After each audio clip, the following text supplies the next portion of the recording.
Nano technology শব্দটি শুনলেই আমাদের মনে এমন কিছু চিত্র চলে আসে। বিষয়টি এমন যে ন্যানো টেকনোলজির মাধ্যমে অসম্ভবকে সম্ভব করা যাবে। তবে সকল অসম্ভবকে সম্ভব করা না গেলেও ইতিমধ্যে অনেক কিছুই সম্ভব হয়েছে ন্যানোটেকের মাধ্যমে। যেমন আইবিএমের তৈরি করা প্রথম কম্পিউটার হার্বার্ট মার্ক 1 লম্বায় ছিল প্রায় 50 ফুট এবং ওজন ছিল প্রায় 5 টন, অর্থাৎ একটি কম্পিউটার একটি ঘরের সমান ছিল। কিন্তু বর্তমানে আমরা আইবিএমের প্রথম কম্পিউটারের চেয়েও শক্তিশালী কম্পিউটার পকেটে নিয়ে ঘোরাফেরা করি, যা সম্ভব হয়েছে ন্যানো টেকনোলজির মাধ্যমে। এছাড়াও আমরা নিজেদের অজান্তেই ন্যানোটেকের অনেক সুবিধা ভোগ করছি। প্রথমেই ন্যানো টেকনোলজির ন্যানো আসলে কতটা ছোট পরিসর বোঝায় তা দেখা যাক।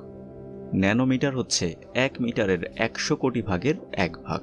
অবশ্য এইভাবে বললে ন্যানোমিটার যে কতটা ছোট তা আসলে উপলব্ধি করা যায় না। আচ্ছা, একজন মানুষের চুলের ব্যাস কত ন্যানোমিটার হতে পারে? মানুষের চুলের ব্যাস গড়ে 80,000 ন্যানোমিটার। রক্তে থাকা